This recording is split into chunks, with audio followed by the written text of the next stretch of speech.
Hello, my name is Nick Bright, scholar of East Asian religions. And I'm Proven Paradox, a guy with a lot of questions. And you're listening to Bright on Buddhism, a podcast where we discuss East Asian Buddhism, answering listener-submitted questions from listeners just like you, and introducing concepts of Buddhism that you may or may not be familiar with in a casual, conversational setting. Enjoy. Hearer, how is the Buddha's teaching organized? Organized is a very generous way of putting it. But his disciples compiled written accounts of his sermons and sorted them into 3 separate baskets based on who was speaking and who was being spoken to. Did the Buddha write these sermons down himself? On the contrary, his second generation of disciples wrote down what had been circulated orally after the Buddha's death. And that is the canon that is still preserved to this day? Indeed. Hello, and welcome to this week's episode of Bright on Buddhism. This week, we will be discussing the Tripitaka. What is the Tripitaka? What are its contents? What are the differences between the 3 baskets? We hope you enjoy. So, what is the Tripitaka? The Tripitaka is a Sanskrit word that translates roughly to 3 baskets. Tri in Sanskrit functions the same way as it does in English, and Pitaka is plural for baskets.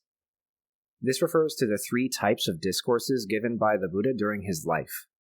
These types are the sutras, or the sermons that were given orally, the vinayas, or the monastic rules for monks and nuns, and the abhidharma. Abhi means like about or concerning, and these are much more technical talks discussing the dharma itself and the teaching that the Buddha gave.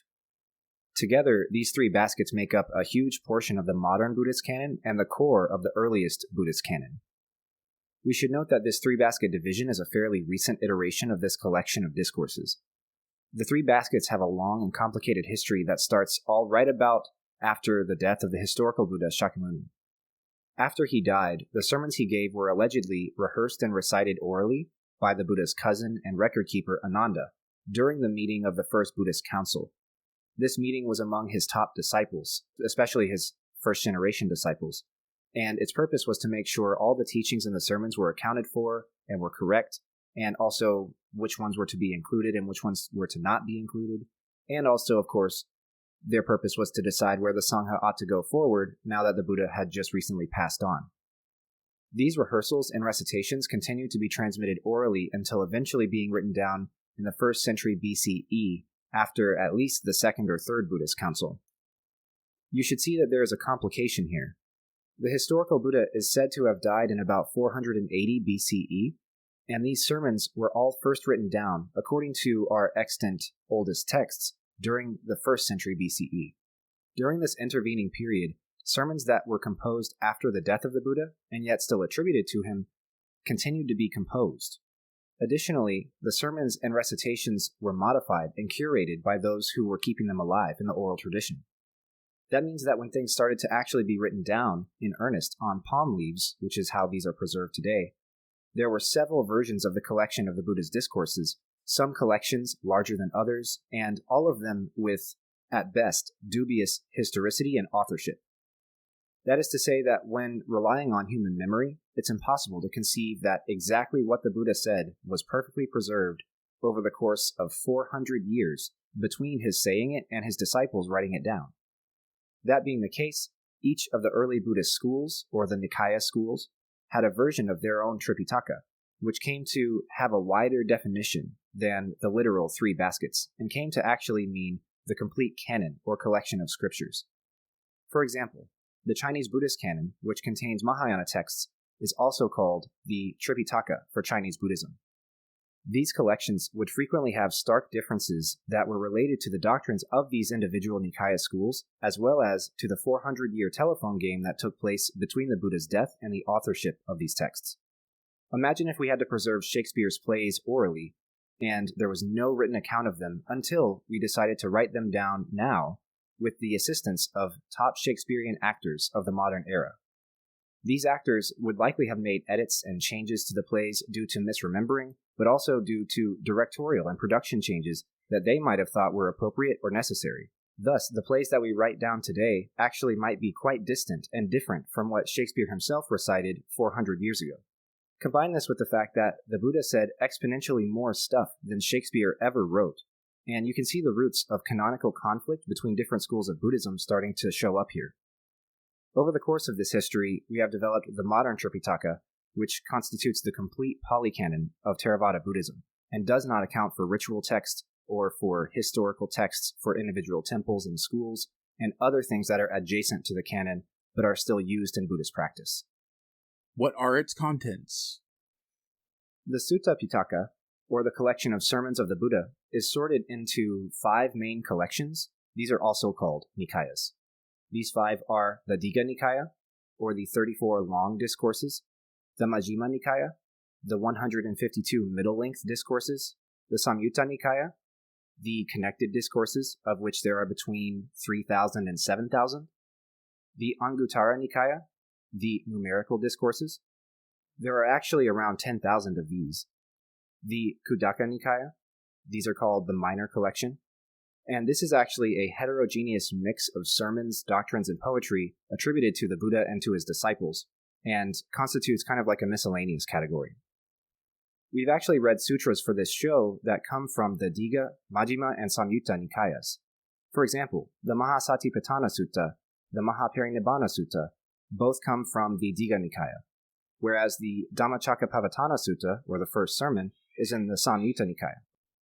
These are some of the oldest and most ubiquitous texts in all of Buddhism and can be found being read and recited and used for study and meditation in pretty much all schools of Buddhism. The Vinaya Pitaka, or the basket of rules for monks and nuns, consists of sermons and discourses that are attributed to the Buddha, but were likely authored after the Buddha's death at one of the first 3 Buddhist councils, held immediately after he passed on. It consists of the Sutta Vibhanga. This is the actual rules, the Pratimoksha, and the commentary on the rules. It also has the Mahavibhanga, the rules specifically for male monastics. It has the Bhikkhuni Vibhanga, the rules for female monastics or nuns. The Khandaka, 22 chapters on various miscellaneous topics regarding monastic rules. And the Parivara. These are analyses of the rules from various debate points of view. As you're likely seeing, there are collections in each of these baskets that are labeled miscellaneous. In the Sutta Pitaka, it was the Khuddaka Nikaya, and here, it's the Khandaka. These are impossible texts to organize by doctrine, by the characters in them, or by any other metric, and are likely applied to one basket or the other based on how they are used practically. And so, depending on a different school of Buddhism, especially in the early Nikaya schools, these texts might have been sorted differently because these schools would have used them differently. Another important note is that the Parivara, out of this Vinaya Pitaka, the analysis of rules from various points of view, are actually very interesting, because they're conversations between the Buddha with monastics who are asking, why do we have to do this? Why are we prohibited from doing that? And the Buddha connects the rule to a teaching from a sutra, and often quotes a sutra in his discussion. Like I said, these are of dubious authorship, but they represent Buddhist justifications for the monastic rules that are practiced even still to this day. Finally, we have the Abhidharma Pitaka. Like I said before, this consists of very technical discussions of the Dharma.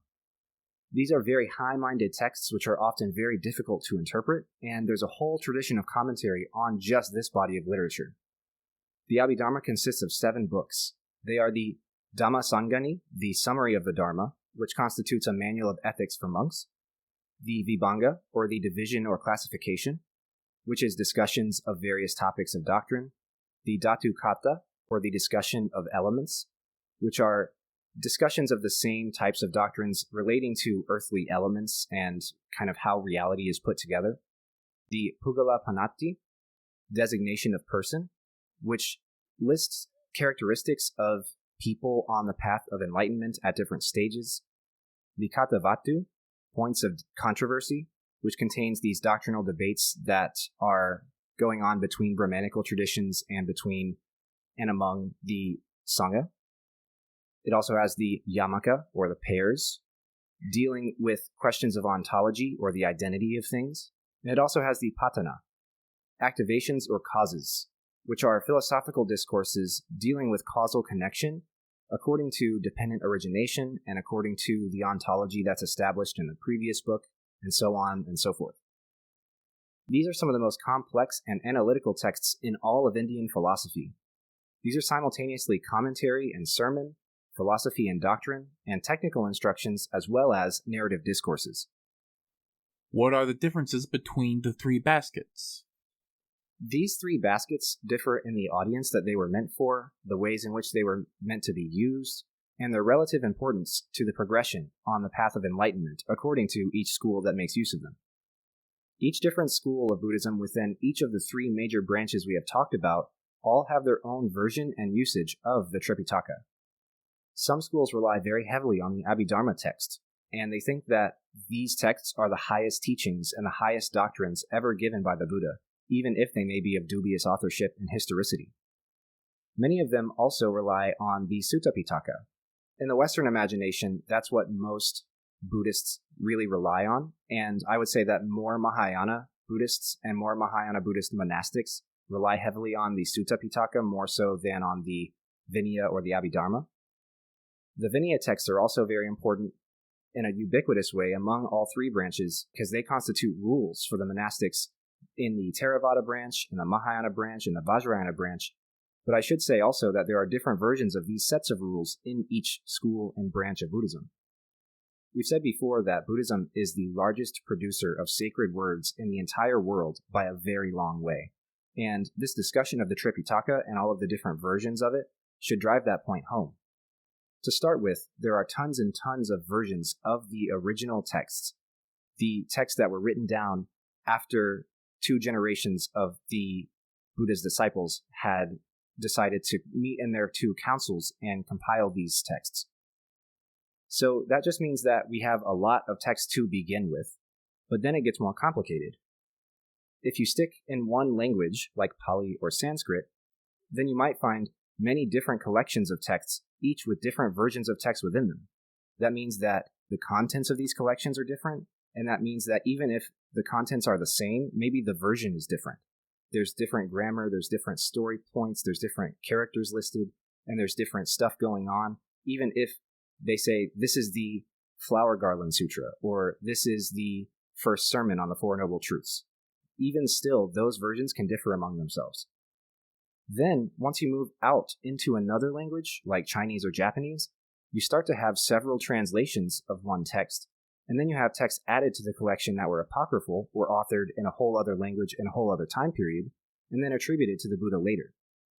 Translation is interpretation, and different translators will translate the same text in different ways, and because of that, some of these versions, some of these translations of different texts that may have existed in Sanskrit, or in some cases did not even exist in Sanskrit, will differ widely. And in that regard, there are several different versions of the same sutras translated into Chinese and Japanese. Then you have the history of the texts and the changes that have been made to them deliberately over time by the people that use them, by the people that read them and study them, and by the people that copy them, and so on and so forth. That being the case, you also have to deal with the entire history of Buddhism traveling across East Asia and localizing to whatever different indigenous religion might have been going on in the given place that it travels to. So, over the 2,000 years that Buddhism has traveled and developed across East Asia, you have texts that are created in the local indigenous religions that exist in the local regions that Buddhism has traveled to, which involve Buddhist deities and figures within the local pantheon. Then you have the authorship of ritual texts, historiographical texts, and procedural texts by temples and Buddhist schools, which are standardizing and changing their practice and ritual programs over the course of their entire existence. That being the case, it is incredibly easy to get lost in the whole mess of all of the texts that are produced in Buddhism and adjacent to Buddhism, within and without of the canon, and how these things are used and translated and interpreted. And so studying Buddhism truly is just studying text. It is a textual religion on the Western side of things, and it's a ritual religion on the Eastern side of things, right? So just talking about the text doesn't even capture it all. You have to go and actually see Buddhism being lived and practiced in order to get the complete picture. and that adds a whole other layer of complexity and complication on studying it.